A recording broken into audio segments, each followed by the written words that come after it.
आलू बिना सबु अंधार जेकोसी तरकारी हो भजा हो कि डालमा हो सबुठी आलूर आविर्भाव निहाती रही था। खाली जे तरकारी रे आलू पड़े ताहा नुहे, यहाको छाड़ीदेले आलू को नहीं विभिन्न किसमर स्वादिष्ट खाइबा जिनिस तैयारी हो पारे, यथा आलू चिप्स।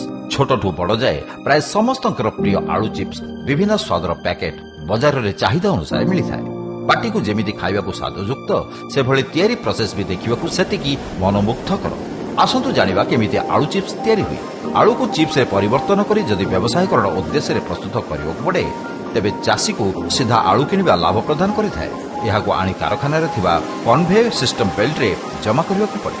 आलू गुड़िक एमेरिना दे गति कटिला बेले एहा उपरे पानी स्प्रे होइथाए, जद्वारा आलू परिष्कार हुए एवं एहार उपरि भाग चोपा अंश सफा हो जाए। अब्जर्वर ड्राइंग रोलर रे सुखिया परे अन्य एक मेसिन द्वारा चोपा छड़ी बाहर को बाहरिया परे एहाको मेसिन भल भाव ठंडा पानी रे धोई देइथाए। अन्य एक मेसिन द्वारा आलू गुड़िक कटी कागज भली पतला एवं गोलेई होई बाहर को बाहरी आसे एवं परवर्ती समय ठंडा पानी कुंड रे पड़े। एहाको मेसिन भल भाव धोई परिष्कार करिया परे एयर ड्राई मेसिन द्वारा गति करिथाए। एही मेसिन आलू चिप्स रे थिबा जलीय अंश को सुखाई देइथाए एवं चिप्स खंड गुड़िक एक बार सुखिला हो जाए। यापर कुंड जो तेल भर्ती थाए से आलू खंड गुड़िक छणा जाए। तेलर तापमात्रा 176 रु 190 सेंटीग्रेड रे फुटू थाए, जहाँफल छणा होगापी बहुत कम समय लगी था।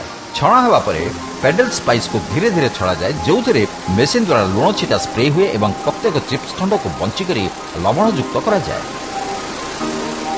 एहार परवर्ती स्तर है चिप्स गुड़ी को स्वादयुक्त करने विभिन्न प्रकार फ्लेवर दि जाए, यथा टमाटो पियाज इत्यादि।